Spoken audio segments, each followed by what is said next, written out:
ရုပ်ရှင်တစ်ခုလုံးကဟာတာဆိုတဲ့ဘောင်တွေကနေထွက်မသွားဘဲနဲ့အယုံနဲ့ရောဆန်ညွှန်းနဲ့ပါကြည့်ရအောင်ဖန်တီးထားပါတယ်မနေ့ကအိမ်မြောင်ရုပ်ရှင်စကားကြီးရဲ့ Premier Show ကိုတွားရောက်ခဲ့ပါတယ်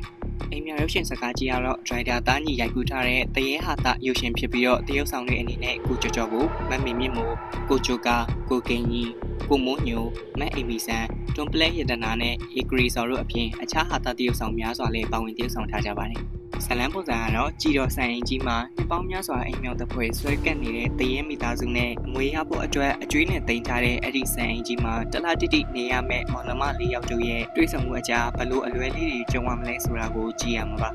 အိမ်မြောင်ရုပ်ရှင်မှာကြံ့မြတွေကတော့ storyline, acting နဲ့ camera ရိုက်ချက်တွေကိုပါဇလန်းဆိုင်ရင်ခိုင်မာမှုတစ်ခုရှိတဲ့အပြင်အလွယ်တကူမှိုင်းမရတဲ့ twist တွေနဲ့အတူသဘောကျကျရှိရမယ့်ဇာတ်ဝင်ကမ်းများများနဲ့ရုပ်ရှင်ကိုပုံဖော်ထားပါတယ်။ ending scene တကတော့နည်းနည်းလေးမလိုအပ်ဘဲထည့်ထားသလိုဖြစ်သွားတာကလွင်ရင်ဇလန်းတောက်လျှောက်တစ်ခုလုံးကဟာကွက်မရှိဘဲနဲ့ပုံဖော်ထားတဲ့အပြင်ညီနေကြဇာတ်ရင်တွေကနေကွဲထွက်နေတာကလည်းဒီကားရဲ့အားသာချက်ပါ။ acting အပိုင်းမှာလည်းမလိုအပ်ဘဲပေါ်တော်တော်တွေလုပ်ပြနေတဲ့အပိုင်းကတကားလုံးကိုခြုံကြည့်ရင်20%လောက်သာရှိပါမယ်